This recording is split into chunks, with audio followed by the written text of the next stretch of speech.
Thank you, Ulrich. This is the fourth year that the World Health Summit has met here in Berlin, and every year the city changes and improves. It's an incredibly dynamic place. I want to especially thank you for arranging the weather. It was well done. Well done.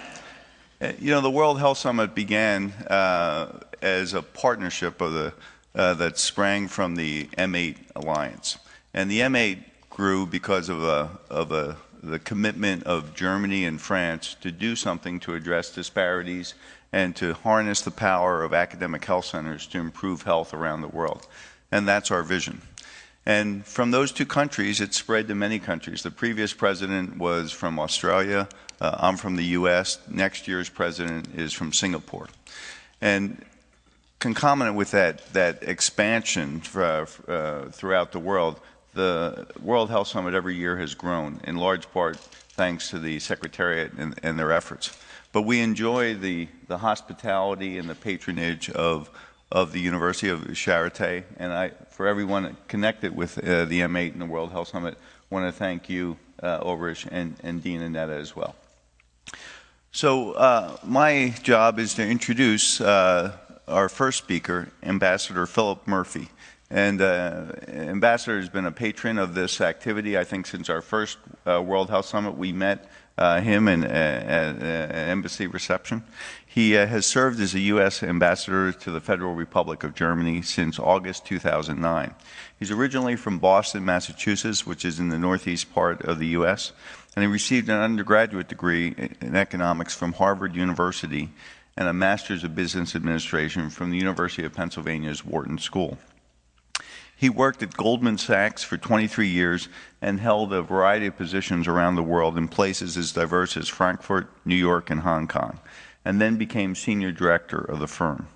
After he retired from Goldman Sachs, he served from 2006 to 2009 as the National Finance Chair of the Democratic National Committee. Over the years, Ambassador Murphy has devoted substantial time to civic, community, and philanthropic affairs, and focused his activities on areas that include civil rights, education, progressive and pragmatic public policy, and urban development. Engaging Germany's youth is a major focus of Ambassador Murphy's, whether through town hall meetings, exchange programs, or regular communications through a variety of social media. He's an avid football fan, and I don't mean American football, and he has served on the boards of the U.S. Soccer Foundation and helped bring a professional women's soccer franchise, Sky Blue FC, to his adopted state of New Jersey. Ambassador Murphy and his wife Tammy have 4 children.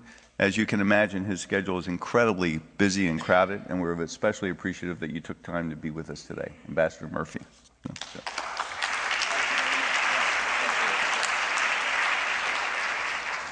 Thank you, Mike. It's very good to see you again and welcome you back to Berlin. Peter, it's an honor to be on the same stage with you. So it's great to have you here. Professor Frey and Professor Ganten, it's Charité as a Gastgeber. Vielen Dank, wie immer, für Ihre Gastfreundschaft. It is an honor to welcome you all to Berlin for the World Health Summit. I'm particularly pleased that a renowned, outstanding American institution is co-hosting this conference with a great German institution in the field of health.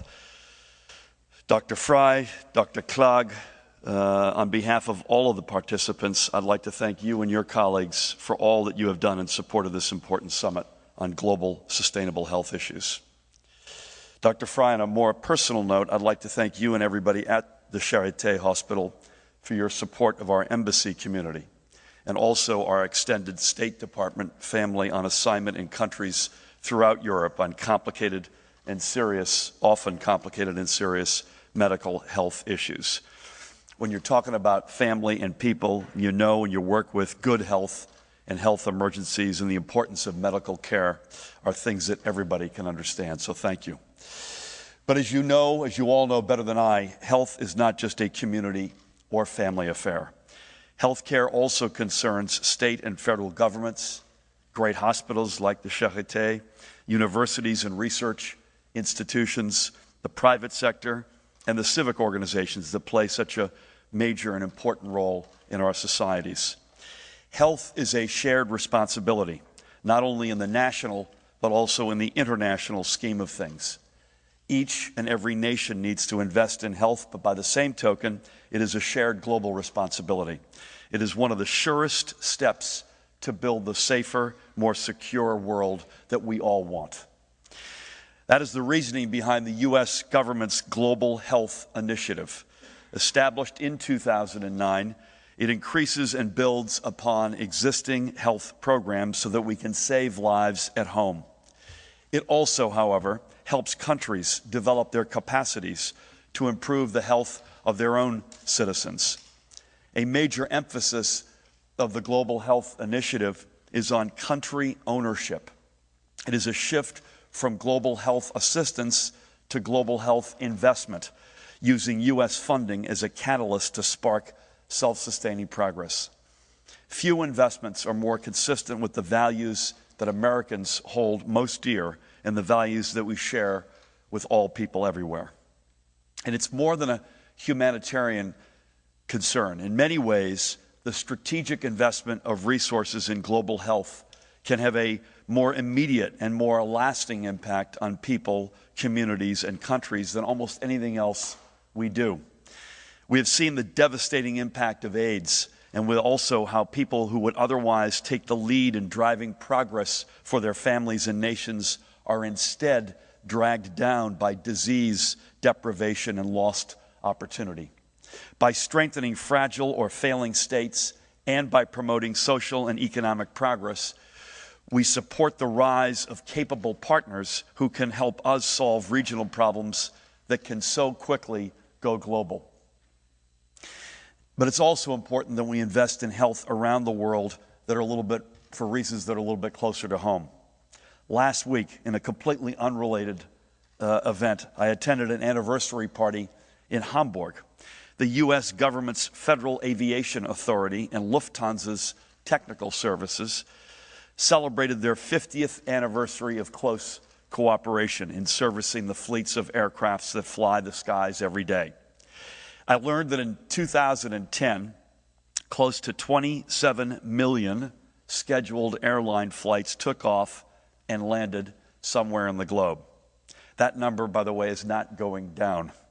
We face very real threats posed by the spread of disease in our interconnected world, a world in which thousands of people, tens of thousands of people, each and every day step on a plane in one continent and step off of it in another.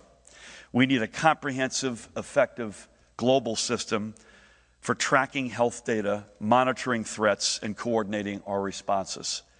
A concern for global health also highlights the need for clean air and water, nutritious, affordable food, and healthy living spaces, again, not just at home, but everywhere. In all of these complex areas, we can only achieve our goals by working with partners and by working with the experts like all of you. I have tremendous admiration for your commitment. What you do is so, so important. Mike, the motto of your institution, the Bloomberg School of Public Health at Johns Hopkins, I think says it all. And I believe it can be applied to all of the fine institutions that you, the participants of this Global Health Summit, represent. The motto reads, as I understand it, protecting health, saving lives, millions at a time. I think it's a great phrase. It captures both the possibility but also the responsibility inherent in the pursuit of better health, whether in our own countries or in communities around the world. I thank you all for your initiative in finding ways to bring those health solutions to the people who need them wherever they are. I wish you all the best for a productive conference. We're looking forward to hosting many of you at a reception Tuesday evening in our embassy, which is right next to the Brandenburg Gate. And for our German hosts, I say vielen Dank noch einmal für Ihre Gastfreundschaft. Thank you.